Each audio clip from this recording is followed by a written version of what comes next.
Muy bien. Sí, están viendo la pantalla, sesión 4. Sí, padre, sí se ve.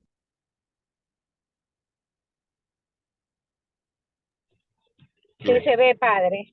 ya, listo. Entonces, el pecado.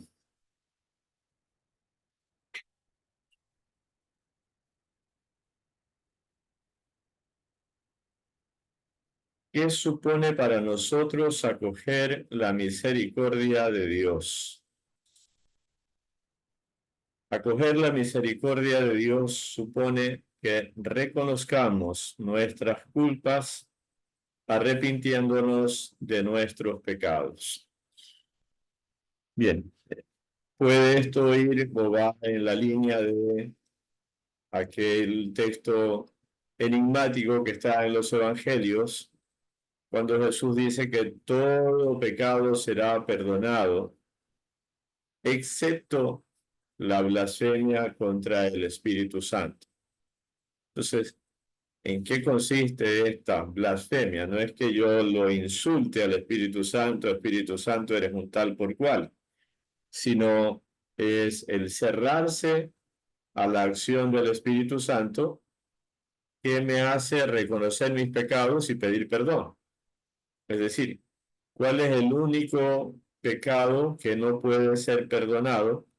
Es aquel del cual yo no me quiero arrepentir. O sea, no lo reconozco y por tanto no quiero arrepentirme.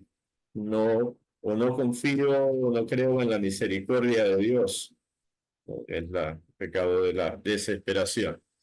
Entonces, acoger la misericordia de Dios supone que reconozcamos nuestras culpas. Primer paso, reconozco, porque si no soy consciente, si no, y me justifico, si le echo la culpa a los otros, entonces no voy a pedir perdón de lo cual yo no me siento culpable.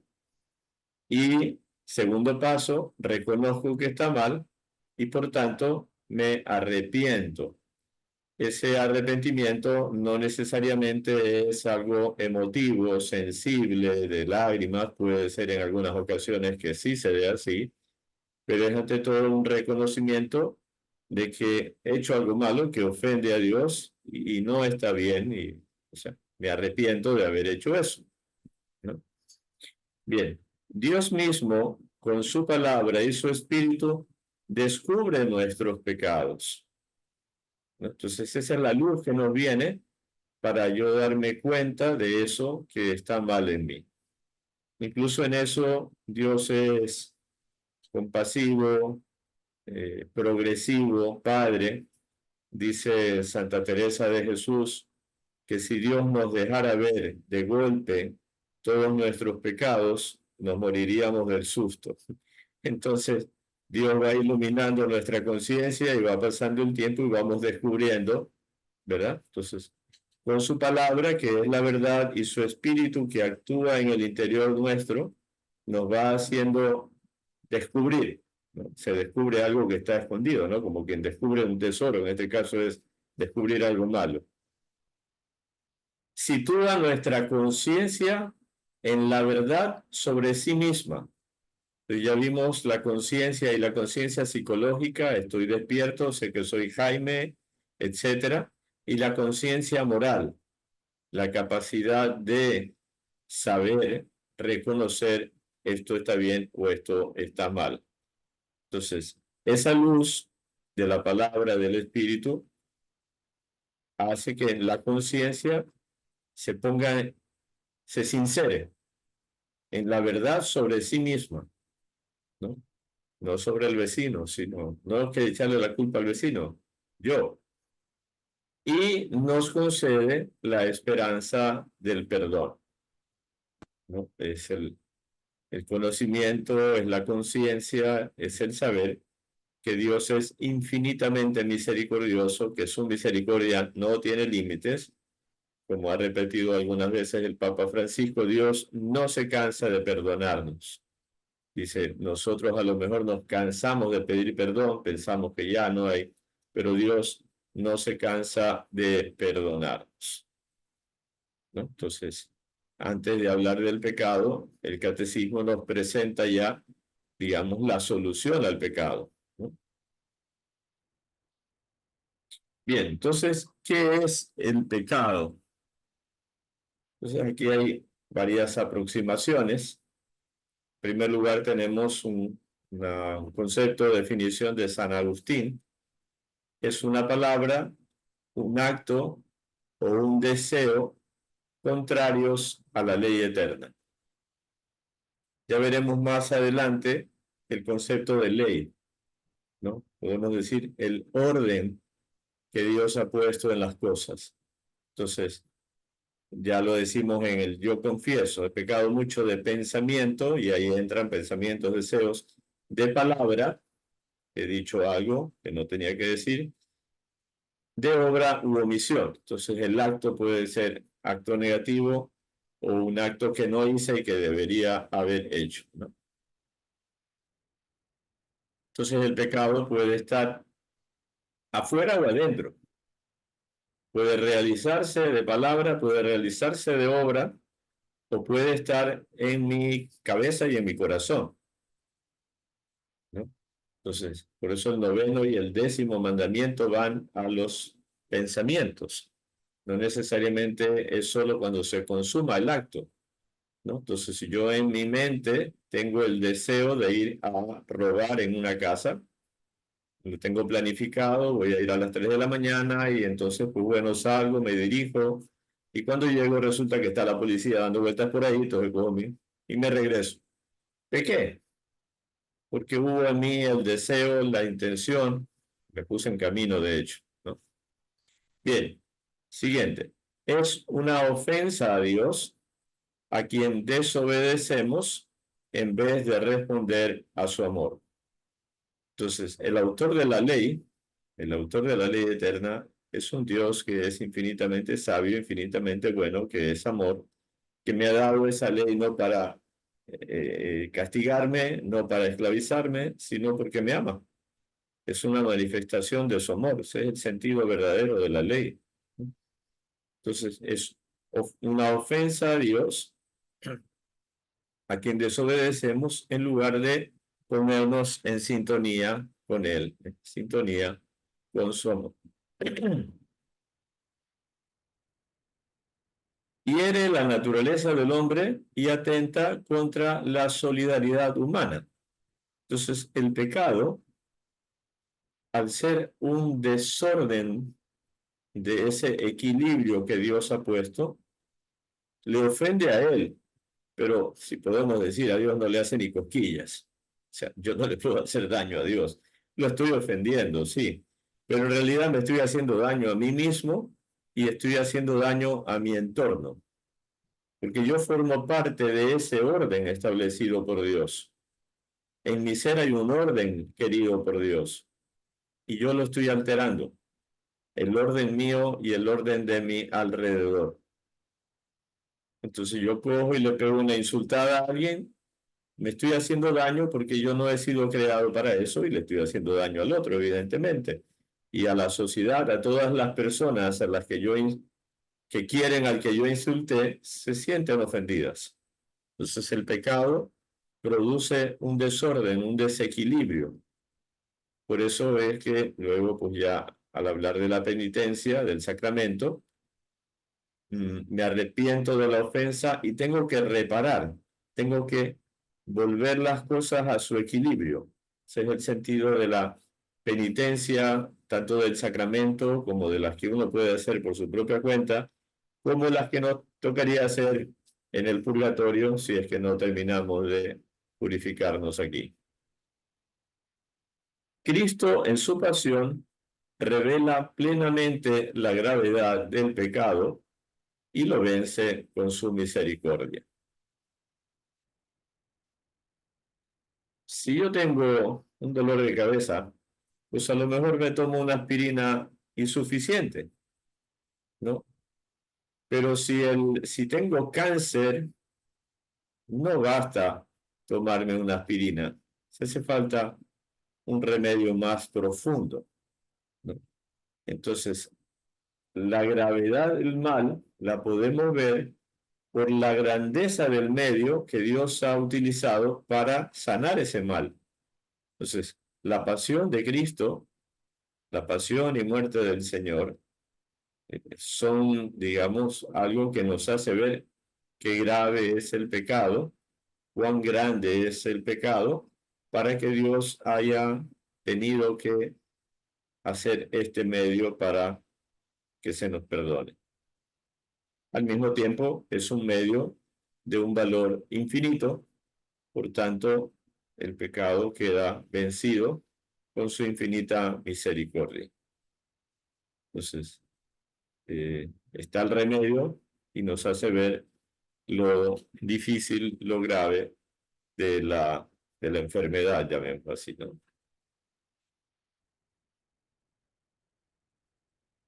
Entonces, el concepto de pecado no viene simplemente de algo arbitrario, ¿no? Bueno, voy adelantando un poco conceptos, ¿no? Hay lo que se llama la ley positiva, es la ley puesta por la autoridad. Entonces la autoridad me dice que en la vía a la costa el límite de velocidad era 70, pues ahora es 80. Entonces si yo voy a 120, estoy violando una ley positiva. Luego vendrá el análisis si realmente con eso estoy cometiendo un pecado contra mi vida y la vida de los demás o no. ¿No? Si soy policía, tengo que ir a 120 y entonces no estoy violando la ley porque es necesario. Tengo que tomar las precauciones debidas, etcétera. Si soy bombero, pues voy a 120 y tengo que hacerlo.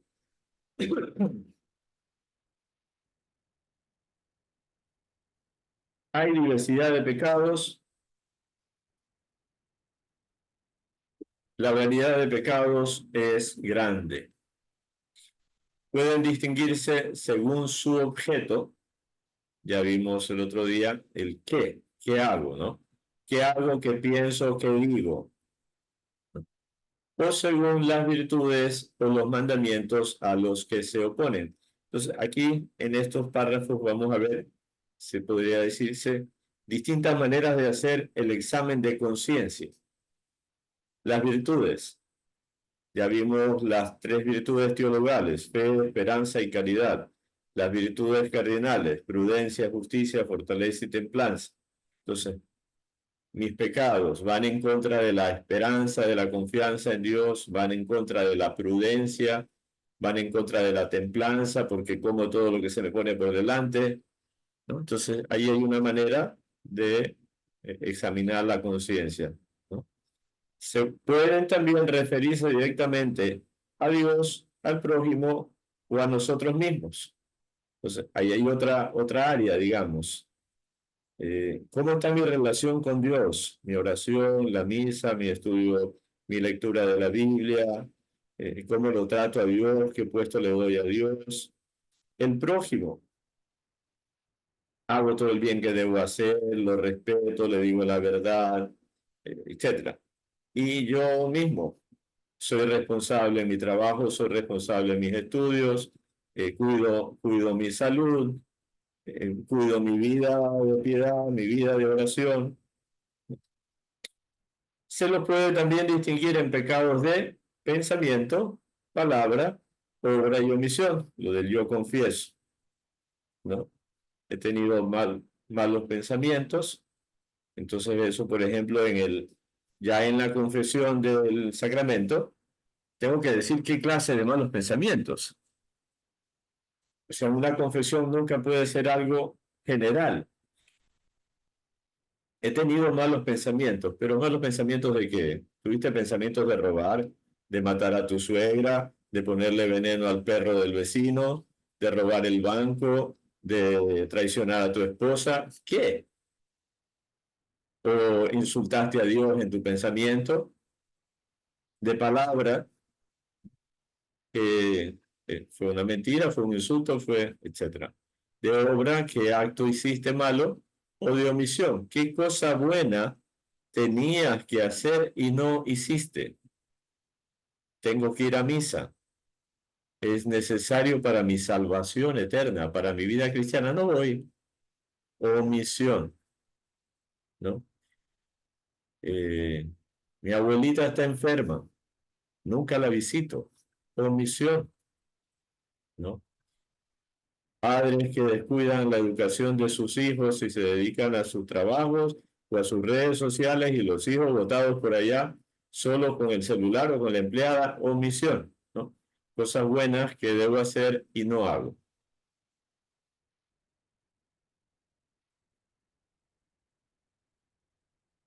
¿Cómo se distinguen los pecados en cuanto a la gravedad? Bien, aquí pues solamente hay dos tipos: pecado mortal, también le podemos llamar pecado grave, pecado venial. Venial en latín significa algo leve, ligero, pequeño, no mayor cosa. Entonces, gravedad mayor, pecado mortal da muerte a la vida de gracia. Venial es leve, ligero. Bueno, ya vendrá un poco más la explicación. ¿Cuándo se comete un pecado mortal? A ver, esto es importante para nuestra propia vida cristiana y para machacarlo una y otra vez en la catequesis. Esto tiene que estar claro, porque de esto depende que yo pueda comulgar o no comulgar el domingo en la misa. Eso lo tengo yo tener claro cuando llego a la iglesia. Este domingo, ¿puedo comulgar o no puedo comulgar? Entonces, ¿de qué depende? ¿Qué pecados tengo? Porque todos tenemos pecados, ¿no? Solo Jesús y la Virgen, nada más. De ahí, todos somos pecadores. Pero bueno, ¿qué clase de pecados tengo yo? Los que yo tengo, ¿me impiden comulgar o arrepintiéndome y con el acto penitencial de la misa me es posible comulgar? Entonces, ¿cuándo hay pecado mortal? Cuando se dan al mismo tiempo, perdone que lo repita, cuando se dan las tres condiciones: materia grave, plena advertencia y deliberado consentimiento. Materia grave. Se trata de algo grande, importante, de un daño, de una ofensa a Dios grande, de un daño al prójimo o a mí mismo grande. En los 10 mandamientos puede haber, ¿no? Eh, siempre los extremos son malos. Mentira es pecado, ya, sí, mentira es pecado, pero ¿tu mentira hizo un daño grave o fue una mentira tonta que no se debería decir, pero fue una mentira tonta de esas para salir del paso? ¿Hiciste un daño grave con tu mentira, sí o no? El robo, he robado. ¿Pero qué robaste? ¿Te robaste un caramelo o te robaste $1.000.000 porque eres servidor público y hiciste un negocio chueco? ¿O robas sistemáticamente en tu empresa? ¿O le robaste, un chico, por ejemplo, le robaste el iPhone, el último modelo que vale no sé cuántos cientos de dólares a tu compañero y te hiciste loco? O sea, el pecado consiste en algo grave, mi pensamiento. O sea, consiento el adulterio, por ejemplo. Lo consiento, lo pienso. Bien, entonces ese es el objeto, lo que se hace, lo que se piensa, lo que se dice, produce un daño grave a otros o a mí. Embriagarse, drogarse, incluso puedo poner en riesgo la vida de los demás. Plena advertencia o plena conciencia. Yo sé que eso es pecado. Lo tengo claro. Yo sé, tengo claro que robar es pecado, que el adulterio es pecado, que la mentira es pecado. Y tercero, deliberado consentimiento. Lo hago porque quiero. Entonces, no hay pecados involuntarios. No hay pecados, como hay una frase que a veces las personas usan para confesarse. Me acuso de los pecados olvidados, mal confesados, y ahí no me acuerdo cuál es el otro, pero, o sea, eh, tengo que tener conciencia. En el momento, conciencia y aceptación. Entonces, por ejemplo, estoy soñando que estoy matando a la suegra. Es sueño. Ojalá no lo hagas durante el día, pero es sueño. A veces los sueños parecen reales, pero es sueño. Yo no decido qué voy a soñar, ni mantengo el sueño. Eso se va dando y en un momento que uno se despierta y que sea que haya soñado, ¿no? Bien. Pero cuando se dan las tres condiciones, si falla una sola, ya no hay pecado mortal, puede ser pecado venial o incluso puede ser en algunos casos que no hay pecado. Bien, el mortal entonces destruye en nosotros la caridad, el amor a Dios. Nos priva de la gracia santificante. Quedo en desgracia. El bautismo me ha dado la gracia santificante, la gracia que me santifica, que me hace hijo de Dios. El pecado mortal me la quita, ¿no? Y a menos que nos arrepintamos, nos conduce a la muerte eterna del infierno. O sea, en el momento de la muerte, estoy en gracia, aunque me haya arrepentido en ese momento de 500.000 pecados mortales, pero en ese momento me arrepentí, me puedo salvo. No me arrepiento, estoy en desgracia, es la muerte eterna, es el infierno. Entonces, el pecado mortal, por eso se llama mortal, mata, quita la vida de la gracia de Dios, ¿no? Por el carácter sacramental del bautismo, sigo siendo hijo de Dios, pero sin esa gracia de Dios. Dios me sigue llamando hijo, pero sin gracia. ¿Cómo se perdona? Por vía ordinaria, mediante los sacramentos del bautismo, ¿no? El bautismo de los niños chiquitos, el pecado original, pero si se bautiza a un joven de 15 años o un adulto de 40, se le bautiza el pecado original y todos los pecados que esa persona haya tenido, ¿no? Luego del bautismo, el único medio ordinario para el perdón de los pecados mortales graves es el sacramento de la penitencia o reconciliación. Medio ordinario, ¿verdad? Puede haber medios extraordinarios. Entonces hay una guerra y se van un batallón de soldados a combatir. Soy capellán militar, no tengo tiempo para confesar. De ese batallón hay 300 que quieren confesarse, de los 1000 que son, no me da tiempo. Puedo hacer una absolución general con la condición de que los soldados que no mueran en el combate y puedan después se confiesen, ¿no? O la persona que está en una situación donde no hay sacerdote, y entonces está en la montaña, está en una excursión, y se cayó al abismo, y ahí estuvo agonizando, y ahí en la agonía se arrepintió, pues son medios extraordinarios, y Dios no le va a negar el perdón a esa persona, ¿no?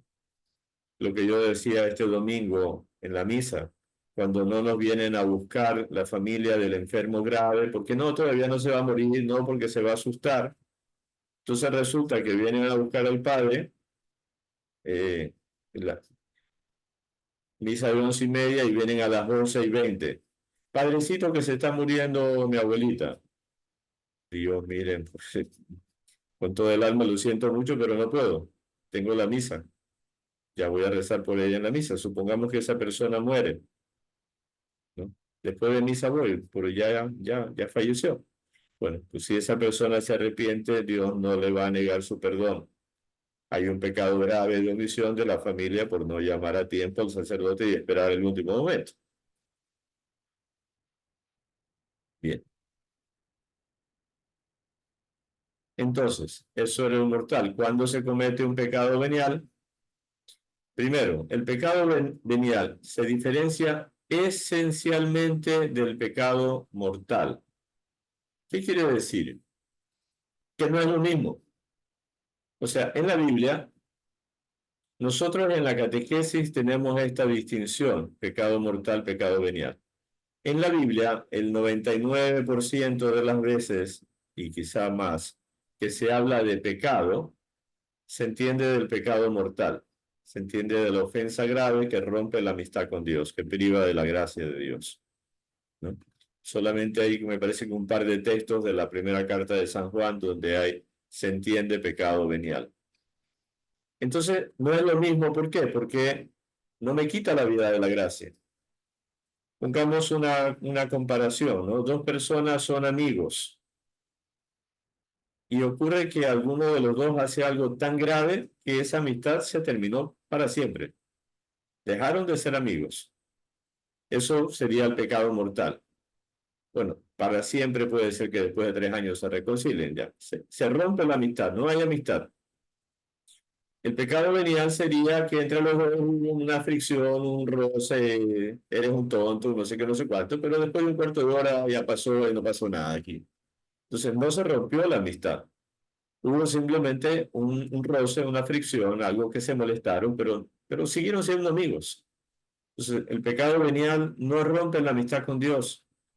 Por tanto, puedo comulgar, no me priva la comunión. El mortal sí, porque no estoy en comunión con Dios y por tanto no puedo comulgar. Entonces, se comete cuando la materia es leve. Me robé un caramelo, me robé un chocolate. No, no se roben ni el caramelo ni el chocolate. Hay que ser honrados hasta el centavo. Pero, bueno, son cosas pequeñas, ¿no? Padre, que no hay mentiras grandes, ni chiquitas, ni blancas, ni amarillas, ni rosadas. Son maneras de hablar. Sí hay mentiras grandes y mentiras chicas. Y llamémosle blancas a unas, y rosadas y rojas y negras a las otras. Eso es secundario.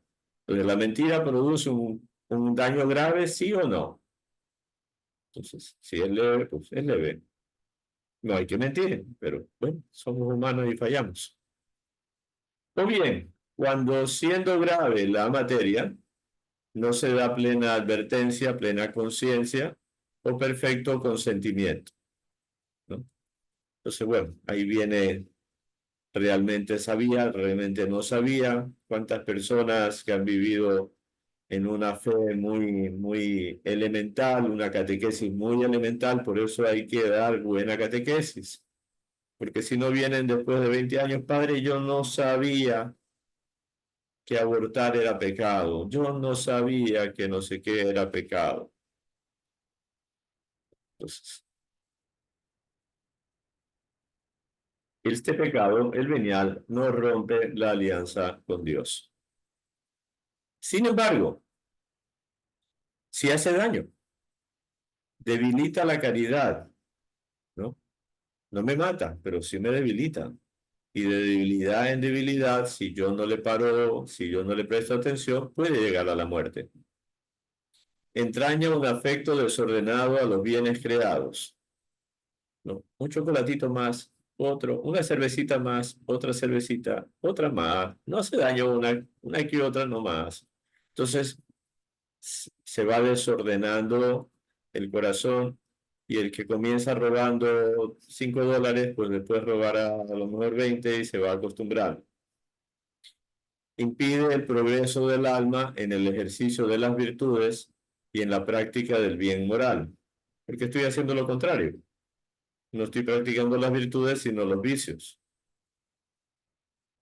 Y merece penas temporales de purificación. El pecado mortal tiene penas eternas que se perdonan con la confesión. Los mortales también tienen penas temporales y los veniales merecen penas temporales de purificación, ¿no? Eh, entonces, una persona que ha sido pues, relativamente buena, no ha tenido pecados graves en su vida, pero entonces se muere, pues a lo mejor tiene que purificarse de pequeños actos de pereza, de pequeñas rabietas, de cositas así, que a lo mejor no purificó bien en esta vida y necesita pasar pues unas 3 semanitas de purgatorio para llegar al cielo. Bien, entonces como les decía, esto es muy importante a nivel personal, puedo comulgar o no comulgar y para enseñarlo en la catequesis a los niños, ¿no? Entonces hay que evitar los excesos que son el rigorismo y el otro se llama laxismo. Rigorismo es, tengo pecados, no puedo comulgar, no me he confesado. O sea, ¿cuántas veces me ha tocado, nos toca, personas, no, hace un año no me confieso, pero voy todos los domingos a misa y no comulgo? ¿Por qué? Porque no me he confesado. ¿Y cuáles son sus pecados? Este y este. ¿Usted considera que hay pecado mortal? No. Entonces, ¿por qué no ha comulgado? Porque es que la monjita me enseñó que si no me confieso no puedo comulgar. Entonces, cuidado, hay que enseñar claro, ¿no? Y el otro exceso es laxo, amplio. No, Diosito me perdona, no tengo por qué confesarme. O ya me confieso después, porque es la misa de no sé qué razón. Entonces, bueno, yo me dio devoción ir a comulgar, yo necesitaba comulgar. Después me confieso. No, señor. Solamente en peligro de muerte se puede hacer eso. Lo que les decía antes de la guerra o cosas así. Bien, ¿cómo prolifera en nosotros el pecado? Proliferar es abundar, aumentar, crecer, como las pandemias, ¿no? La pandemia comienza con 1 o 2 personas contagiadas y luego se riega como peste. El pecado prolifera en nosotros, pues uno lleva a otro y su repetición genera el vicio. Entonces, ¿cómo se hace uno mentiroso? Pues por la repetición de mentiras. Entonces resulta que 5 años después de estar mintiendo, las mentiras le salen a uno como a borbotones, ¿no? Y cuesta. O sea, se va haciendo vicio, se va haciendo hábito negativo en la persona que cuesta liberarse de él. La mentira, la pereza, la ira, la vanidad, X, Y, Z, pecados, ¿no? Se van haciendo. Entonces, después viene pues un esfuerzo fuerte de purificación y de súplica de la gracia para poder liberarse de los vicios, ¿no? ¿Qué son los vicios? Los vicios, como contrarios a las virtudes, son hábitos perversos. Bueno, quizá la palabra perverso es como fuerte, ¿no? Hábitos malos que oscurecen la conciencia e inclinan al mal. Son como fuerzas, tendencias al mal, ¿no? Los vicios pueden ser referidos a los 7 pecados llamados capitales, ¿no? Caput en latín es cabeza. Entonces son fuentes, son cabeza de otros vicios. El catecismo solamente pone los nombres de los 7. Yo les he añadido para, bueno, enriquecer las virtudes contrarias. Entonces, la soberbia, ¿no? Dice, es el peor, es la raíz. Dice Santo Tomás, es el apetito desordenado de sí mismo. Yo soy perfecto, yo tengo la razón, yo soy Dios. Es el pecado original. Yo estoy por encima de los demás, yo tengo la razón, tú eres bobo, tú eres tonto, tú estás equivocado y me cierro en mí mismo. ¿Qué es la virtud contraria? La humildad. Me pongo en mi puesto, solo Dios es perfecto, la humildad es la verdad, no, no aplasto a nadie, no humillo a nadie, escucho, digo lo que pienso. Avaricia, deseo desordenado, ambición de bienes materiales, tener más y más dinero, más cosas. Lo contrario, generosidad, capacidad de servir, de ayudar, de compartir, ¿no?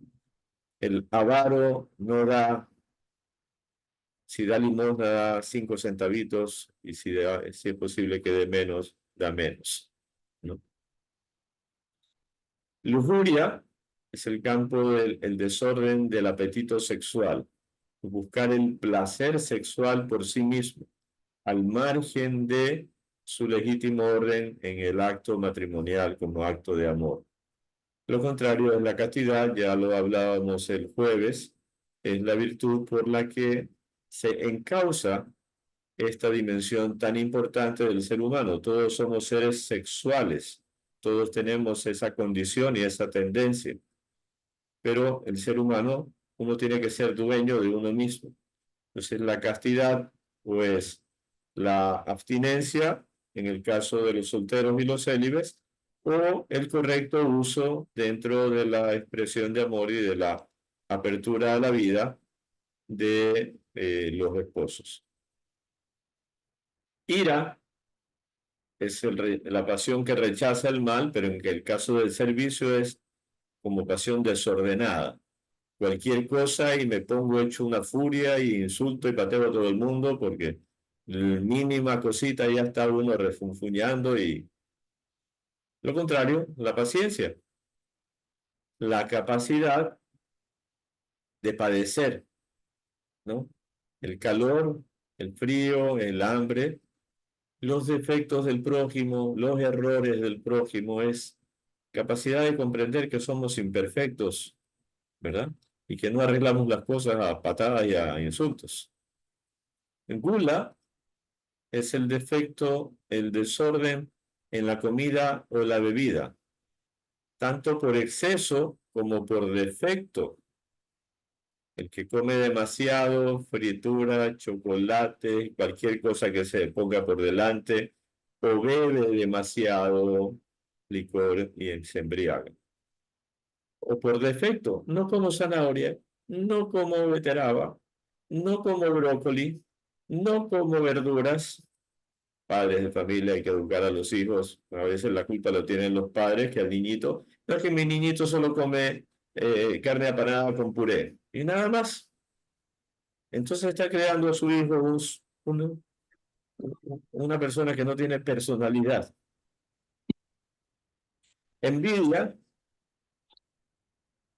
es cuando me siento mal. O sea, la diferencia entre avaricia y envidia es cuando yo me siento mal por algo material, intelectual o qué sé yo, que tiene otro y no tengo yo. O sea, no me alegro del bien del prójimo, sino deseo que lo pierda. O sea, ¿por qué el otro juega mejor fútbol que yo y me pongo envidioso? ¿Por qué esa niña es más bonita que yo? ¿Por qué se puede comprar el iPhone último modelo y yo no lo puedo comprar? Y me siento mal por eso. Y ojalá se le dañe. O estoy en una competencia para ver que yo tengo un carro mejor que el tuyo. Lo contrario es la caridad, me alegro del bien de los otros y me duele porque si le pasa algo malo, ¿no? Finalmente, pereza, le llamamos la madre de todos los vicios, porque cuando uno no está en cosas positivas, el demonio le mete cosas negativas que hacer, ¿no? La pereza atrofia los pecados de omisión. No hago el bien que debo hacer. Y eso me va, como digo, atrofiando mi capacidad. Una comparación muy gráfica es cuando uno tiene una fractura y le inmovilizan el brazo o la pierna. Un mes después que le quitan a uno el yeso o lo que sea que le hayan puesto, ese brazo está más flaco y pálido en comparación con el otro. ¿Por qué? Porque estuvo inmóvil. Entonces, eso pasa con nuestras facultades. No estudio, no leo, no camino, no nada. Entonces mis facultades humanas, intelectuales, espirituales se disminuyen, se atrofian. Lo contrario es la diligencia, ¿no? que no es el estrés tampoco, ni es el reventarse, sino el ir haciendo bien a su tiempo lo que tenemos que hacer, ¿no? Hacerlo con empeño, con hacerlo con responsabilidad.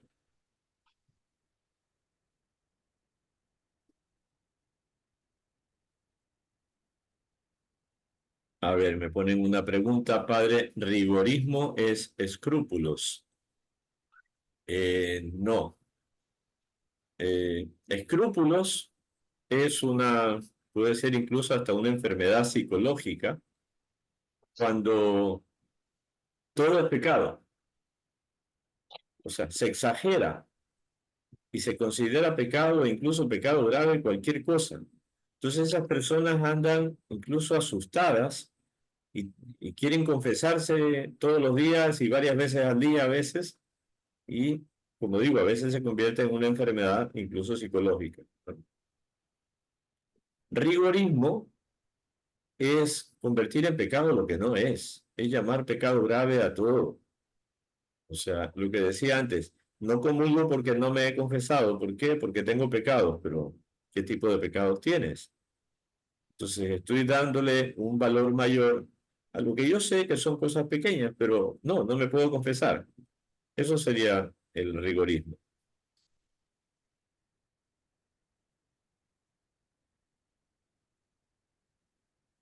Tenemos responsabilidad en los pecados cometidos por otros.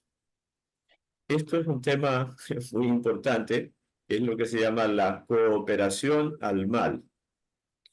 Tenemos responsabilidad en los pecados de los otros cuando cooperamos culpablemente a que se cometan. O sea, yo tengo también de alguna manera parte en esto.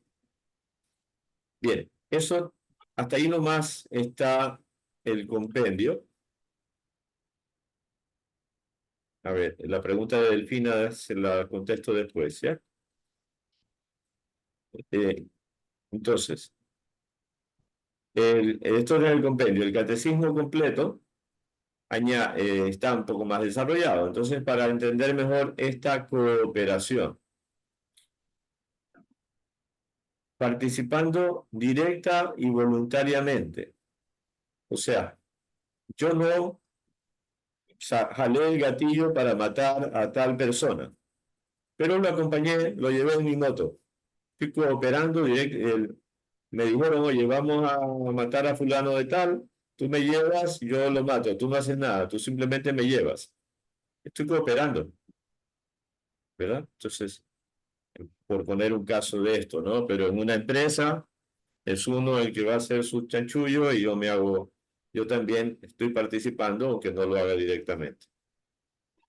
Ordenándolos, pues habla del autor material y el autor intelectual. Aconsejando, ¿no? O sea, ¿cómo te vas a quedar así? Tú tienes que hacer algo, tú tienes que vengarte de ese tipo, tú tienes que sacarle la no sé qué. O sea, no le digo, pero alabando, qué bien lo que vas a hacer, aprobándolo, te felicito, eso es lo que tenías que haber hecho, o lo que tenías que hacer. Ánimo, hazlo. No revelándolos o no impidiéndolos cuando se tiene obligación de hacerlo. Entonces, esto sí es un poco más complicado porque a veces la gente no lo hace por el miedo, las amenazas, por las represalias, ¿no? Entonces a veces hay quienes se callan por eso.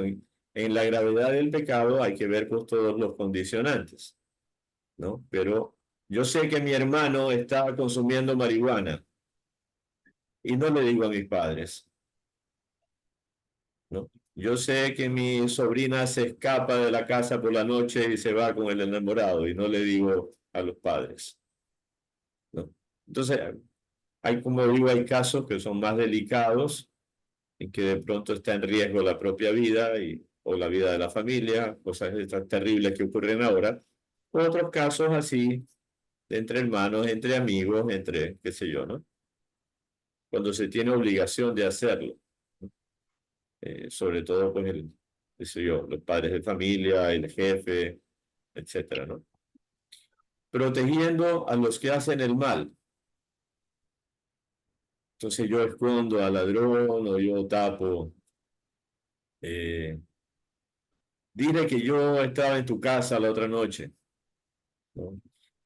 Cosas que la gente se tapa con un cómplice encubridor de su asunto, ¿no? Entonces, no solamente hay pecado cuando yo robo, sino todo lo que contribuye, quienes contribuyen al robo, al asesinato, a la mentira, a la infidelidad, al adulterio, al etcétera, ¿no?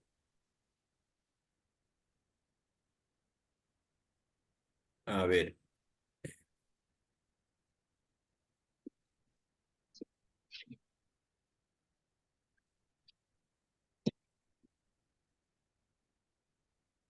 ver, entonces, ¿cómo podríamos explicar la lujuria a niños de 7, 8 años? Bueno, hay que tener tino, pero tenemos que tener en cuenta que los niños actuales están un poco más adelantados que hace 20 años, con todas las redes sociales y con todas las cosas, ¿no? Entonces, hay que ir con delicadeza en el cuerpo del niño, de la niña, del varón, de la mujer. El cuerpo debe ser respetado. No se puede estar jugando con los genitales del uno o del otro, ¿no? Y cosas por el estilo. No hay que ver ciertas películas que se les llama para adultos o si ya conocen el nombre de películas pornográficas, ¿no?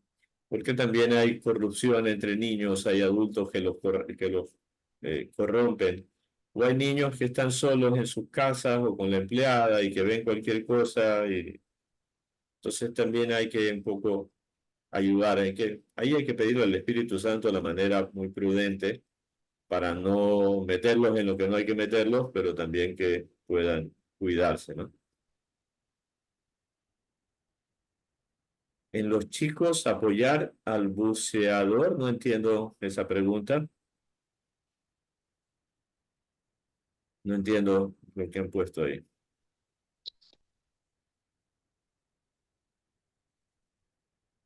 ¿Qué son las estructuras de pecado? Las estructuras de pecado son situaciones sociales o instituciones contrarias a la ley divina, expresión y efecto de los pecados personales. Es lo que quiere decir cuando hablamos de los tres enemigos del alma: mundo, demonio y carne, ¿no? El demonio, pues, es un ser personal. Carne es nuestra concupiscencia, nuestra tendencia al pecado, nuestro desorden interno. Y mundo es el ambiente negativo que nos rodea, que son las modas, que son las canciones, que son las películas, que son las costumbres, que son los compañeros que tienen familias que no son católicas, que no son de valores, y entonces está el chico en medio de otros 10 chicos que nunca la gente va a misa y que están contaminados por todas las ideas raras.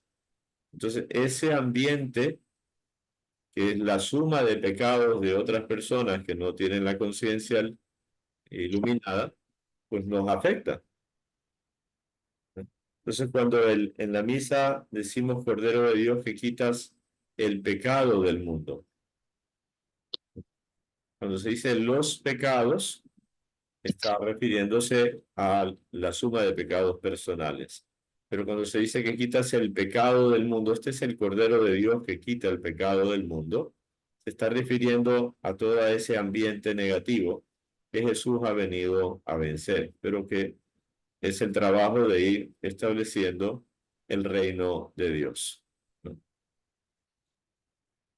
Entonces, eh, la educación de lo que imponen que se dé ideología de género en los colegios, que hay aprobado el matrimonio de las personas del mismo sexo, que está aprobado el aborto en tales países.